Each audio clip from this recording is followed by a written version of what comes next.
So we have had a rough few days. Jimmy is so fluid overloaded. He's gained like 5 pounds in fluid.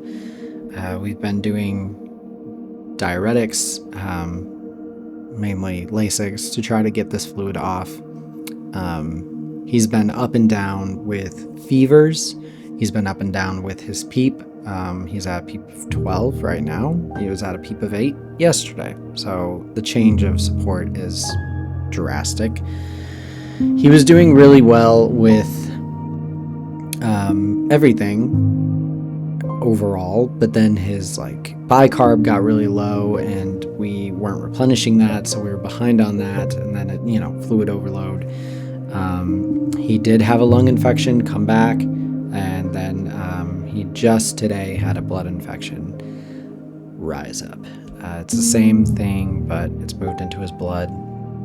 So now there's concerns for the line, and with all this fluid that he's got going on, the main concern is getting that off. So they're adding a couple diuretics. They're trying to enhance what they're doing in the ICU to try to get him off that safely.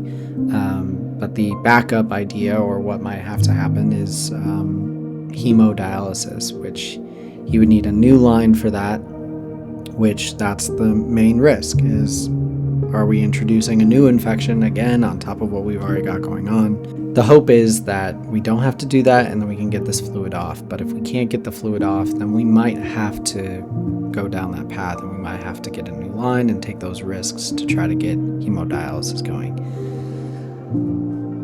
It's a lot of not knowing, and really right now I'm trying my hardest to just focus on the things that I can control and can change.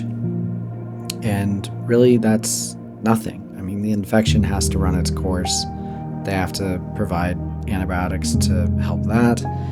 I can't control if he has to go to surgery. I can't control if he does go to surgery, if he makes it, or if he doesn't bleed too much. There's been more talk about death than we've heard in a very long time. And it's harder now, it seems, because we've seen him do so well and we had him home. So we're scared, but we're trying to leave it all in God's hands and know that we really don't have any control other than the decisions that we can make about what's good for him, as far as getting that fluid off and giving him the best chance to fight off what he's got going on.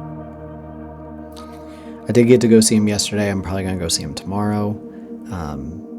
He was blowing me very exhausted little raspberries trying to play with me. So that melted my heart right there. That was great.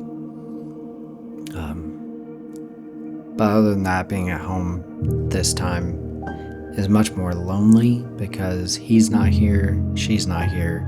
And those are the two people that I kiss on. So it's hard being away from them, just in general. Prayers that, first of all, for healing for Jimmy, and then second of all, that we continue to run to God, and through this emotional state that we are able to remember that he's in control and that he has a plan no matter what. So, all right, we love you guys. Thank you so much for the prayers and thoughts for Jimmy, and keep you updated as things happen.